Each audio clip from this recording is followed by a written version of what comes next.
que se visibilice y que más gente se entere de este caso. Si buscas en Google Feliciana Vilat, que es el nombre de esta madre con la que vamos a charlar, aparece realmente muy poca información, no está en los diarios más, bueno, los diarios hegemónicos. Sí, solo en cosecharroja.org hay una nota donde habla de este caso, pero directamente prefiero hablar con ella para que nos lo cuente bien. Hola Feliciana, buenas tardes.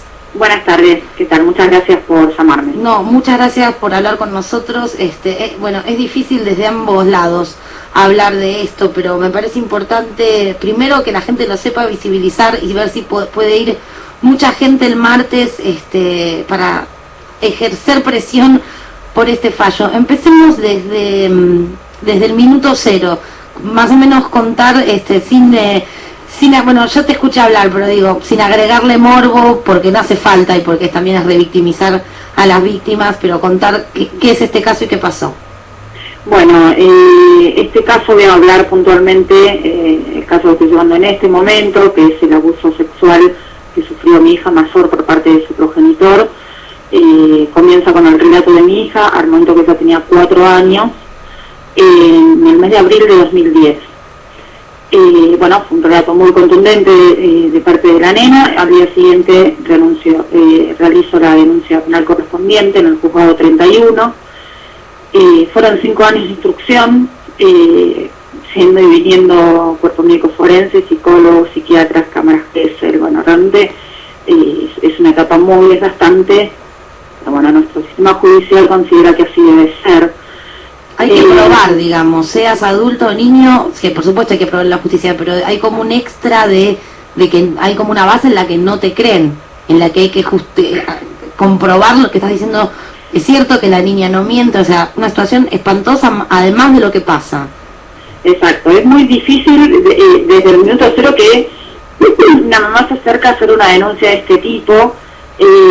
A ver, los abusos sexuales infantiles existen, sobre todo en los ámbitos intrafamiliares, en los ámbitos de confianza, y ese es el punto donde más locas somos, digamos, ¿no? Donde menos nos creen. Y te hablo a nivel institucional, todo lo que se te puede ocurrir. Para la sociedad también es muy difícil creer, y para mí como mamá ni te cuento, es terrible, pero es lo que pasa, y bueno, frente a lo que pasa uno debe actuar. En este caso yo como mamá protectora, la justicia desde su rol, el sistema judicial debe actuar también, la sociedad también debe involucrarse y no mirar para otro lado, porque esto sucede mucho más de lo que creemos. Estamos en una etapa, con todo esto de 3 de junio, en una menos, los femicidios, donde se están visibilizando un poco más estos temas. Sin embargo, cuando prendemos la tele o leemos algún diario, vemos 2 o 3 casos, y atrás de esos 2 o 3 hay 10.000 casos que están ocurriendo, y que nadie escucha, nadie ve, y nadie quiere tampoco ni verlo ni escucharlo. Bueno, porque es hacernos cargo de nuestra parte, ¿no? Habla de nosotros como sociedad más que del Estado y de la justicia solamente. Exacto, sí, porque yo entiendo que es muy difícil, pero es lo que pasa. Sí. Entonces, bueno, como sociedad también hay que involucrarse. Nadie está exento, nadie. Esto no pasa por una cuestión socioeconómica. No. Bueno, había una época que decía, bueno, las visas pasa esto. No. Esto ataca a cualquier clase social, no hace diferencia de nada. Hay que estar muy alerta siempre. A mí, bueno, en este caso pasó con el propio progenitor con quien yo convivía. Por supuesto que uno nunca se lo espera. De hecho, cuando mi hija empieza con el relato, y que yo la estaba escuchando muy atentamente, decía, ¿quién pudo haber sido? Porque están conmigo. Yo en ese cuando trabajaba, y digo, en ningún momento, si bien yo ya estaba separada por una situación de violencia de género que había vivido con varias situaciones de violencia de género que viví de parte de esta persona, ya tenía una denuncia por la violencia que él ejercía sobre mí, pero a pesar de todo eso jamás se me había cruzado por la cabeza el propio progenitor podría ser en este caso el perpetrador. Sí, porque el abusador, el violador no tiene cara de nada, ni tiene ningún comportamiento particular, ni es alguien detectable por fuera, digamos, ¿no? Exacto. Ni tiene por qué ser un loco, ni son psicópatas, ni hay que patologizar el abuso, digo. Son personas, son hijos sanos del patriarcado, como se suele decir, y es así. Sí, son hijos sanos del patriarcado y es gente muy perversa, muy manipuladora. Entonces para la vista social en general son los mejores vecinos, son los mejores empleados, son los mejores amigos, tienen una conducta que se repite en mucho. A ver, yo trabajo para una ONG también y milito mucho sobre la temática y todos tienen el mismo perfil, ¿no? Esto que son los mejores en todo para la sociedad. También entiendo que para la sociedad es más fácil creer que una madre es loca e inventa antes que un progenitor es abusador de sus propios hijos, porque es terrible, pero sucede. Entonces, bueno, trabajamos junto a muchas ONGs para visibilizar y para que estemos atentos y pongamos bien los ojos sobre nuestros hijos o nuestras hijas, sobrinos, sobrinas, a cualquier chiquito que tengamos cerca, y no descartemos ninguna posibilidad. Entonces, bueno, este caso por peritos y por médicos es comprobado que el abuso existió. Hasta ahí se desarrolló, bueno, el proceso como casi cualquiera, donde hay que probarlo y se comprueba que sí existe un abuso. Exacto, se comprueba, son 3 peritos los que ven a mi hija, perito psicólogo, licenciado Gatti, descarta el abuso y hace alusión a que el relato de la niña es fragmentado, entonces pierde credibilidad. Yo siempre me pregunto qué esperan de una niña abusada de 4 años por su propio progenitor, ¿no? Que se siente y se toma un café y les cuente, bueno, me pasó esto y esto. Yo creo que ahí falta un poco, ¿no?, de tacto profesional, porque nunca va a ser así. Después está la perito de Cámara Gesell, la licenciada Socio Boldi, que si bien en Cámara Gesell hay también relato fragmentado y hay juegos, la niña juega con 2 muñecos, que uno es el papá, otros la hija, son novios, los desnuda, bueno, y otras ciertas cosas más. Esta licenciada decidió que no hay elementos suficientes ni para probar ni para descartar el abuso. Y después está la doctora Virginia Bernenbloch, que es la psiquiatra del Cuerpo Médico Forense, que afirma que el abuso cometido por el imputado. Entonces, bueno, se hizo un poco extensa la etapa de instrucción porque teníamos un sí, un no y un ni. Y bueno, finalmente fue procesado, se elevó a juicio oral. Todo esto en libertad, por supuesto, esta persona. Sí, siempre estuvo en libertad, por supuesto con una medida cautelar de prohibición de acercamiento que innumerables cantidades de veces incumplió. Bueno, se va a conseguir, en algún momento tuve custodia de la Policía Federal domiciliaria, que no sirvió de nada porque este señor me esperaba a una cuadra. En otra etapa tuve el botón de pánico de la Metropolitana, tampoco sirvió de nada porque uno los llamaba y ellos no venían. Todos los hechos fueron denunciados y el menor siempre estuvo libre. Sí, es que encima, o sea, uno te escucha tan, por supuesto que ya tenés el discurso internalizado, pero del otro lado, o sea, es una persona que amaste, que tuviste confianza, que es el padre de tu hija, el mismo abusador, o sea, no es toda esa carga hace que no sea lo mismo que denunciar a un X que andaba por la calle, le agrega un dolor extra en el que cada día es una pesadilla. Y se empieza a desamparar, ¿no? Claro, porque, sí. Bueno, uno como adulto, yo creo en mi caso y en el caso de muchas mamás que están en mi situación, tenés 2 opciones, o tirarte y no hacer nada, o empoderarte y salir a la calle y hacer de todo para poder proteger a tus hijos y a tus hijas. Ahora, uno es adulto, es diferente. Los chicos, en el caso de mi hija, sentimientos ambivalentes, ahora ya no, pero en un momento era, yo lo tengo en mi corazón porque es mi papá, pero no lo quiero porque me hizo cosas feas. Después pasó la etapa de la falta de un papá, porque sabía que tenía un progenitor pedófilo, pero bueno, llegó la etapa de no tengo un papá, ¿no? La falta de la figura paterna. Bueno, eso va a ser un tema que yo creo que la nena va a tener que trabajar toda su vida. Y encima ahora, bueno, la etapa de juicio, El martes que viene en la Procuraduría General de la Nación se daría, bueno, el veredicto y podría quedar libre, absuelto. El martes, exacto, este próximo martes, a las 10 de la mañana es la sentencia. El viernes pasado fueron los alegatos, y si bien hay pruebas que confirman el abuso, también hay una especialista que mi hija estuvo yendo en 35 oportunidades a una terapia, que es del Centro de Atención a Víctimas de Violencia Sexual de la Policía Federal Argentina. Ella tuvo 35 entrevistas con esta profesional y bueno, imagínate, en 35 entrevistas pudo generar una relación de confianza con la profesional, y de ahí también se obtienen muchos elementos como relatos,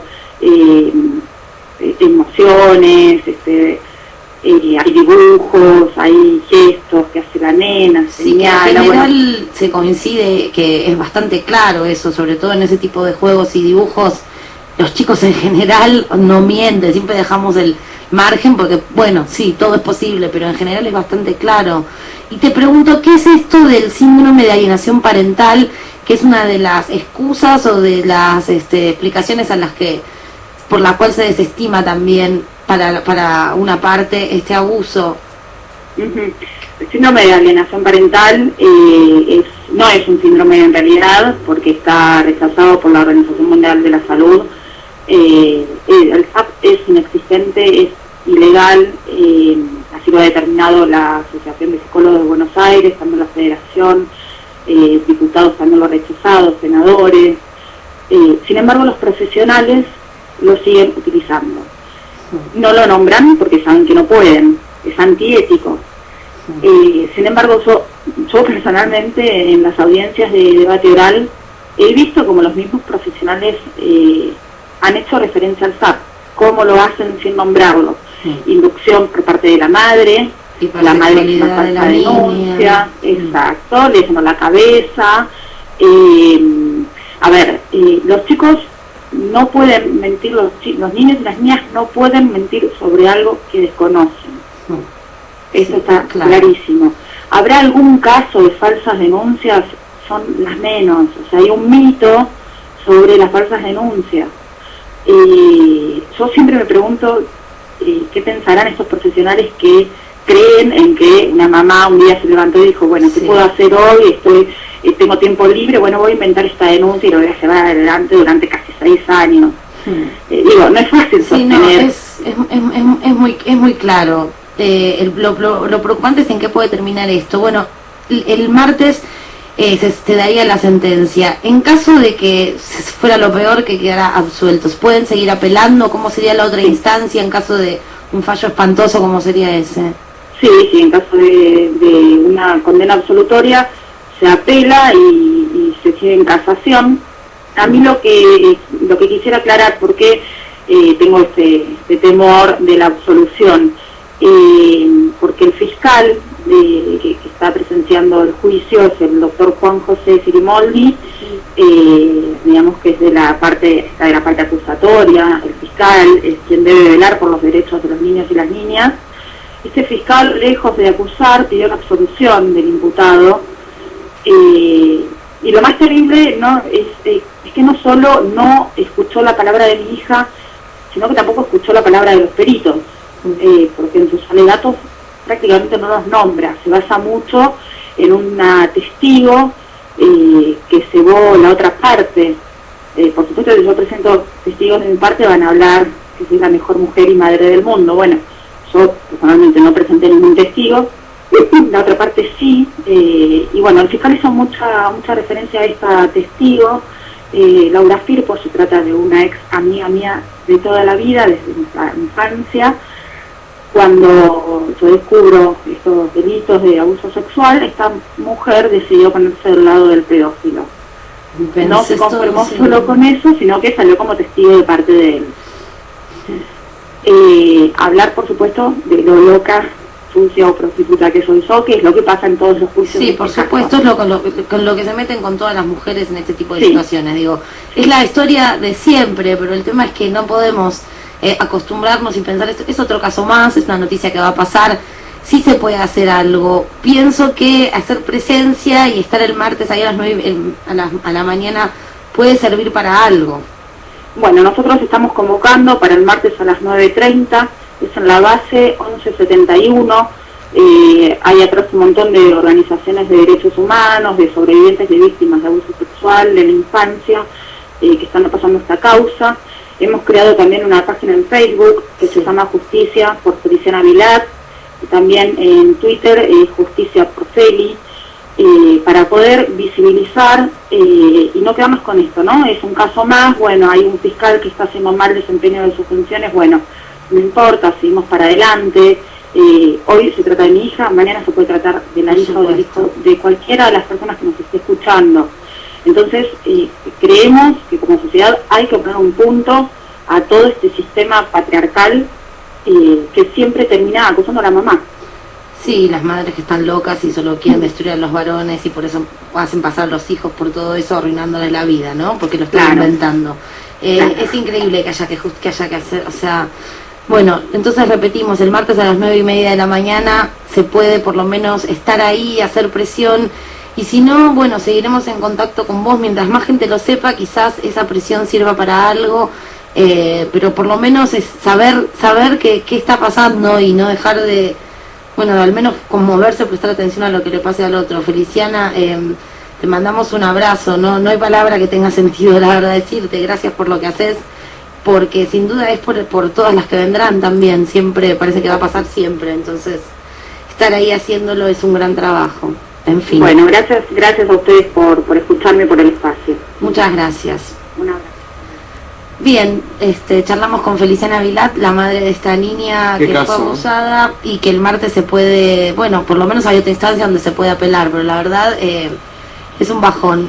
No sé si sirve para algo a veces, pero creo que contar las cosas sirve. Sí. Si estás ahí, podés ir y salir a la calle, digo, hacer presión a la justicia es algo, Sí. es también nuestro derecho. Y también está bien que lo tengamos todos en cuenta, que lo sepamos, digo, como lo decíamos la semana pasada, ¿no? Luego de la marcha del Ni Una Menos hubo como una especie de sublimación que da a uno a entender o genera una especie de falsa sensación de que ya está, se terminó, y fue solamente una especie de junta donde todos luchamos contra los prejuicios propios, pero después de eso los casos siguen ocurriendo. Como verán, era mucho más grande que no me mires el culo cuando ando por la calle. No. Ni el problema terminan siendo los varones prójimos, sino que estas ideas locas de que las mujeres son las locas que quieren arruinar a los exes, terminan en este tipo de cosas. Están ahí, la justicia está ahí siendo igual de abusadora como son esos hijos sanos del patriarcado, como se dice. En fin, no tengo mucho más para decir. Espero que los que puedan el martes estén ahí a la mañana ejerciendo su derecho a pedir justicia.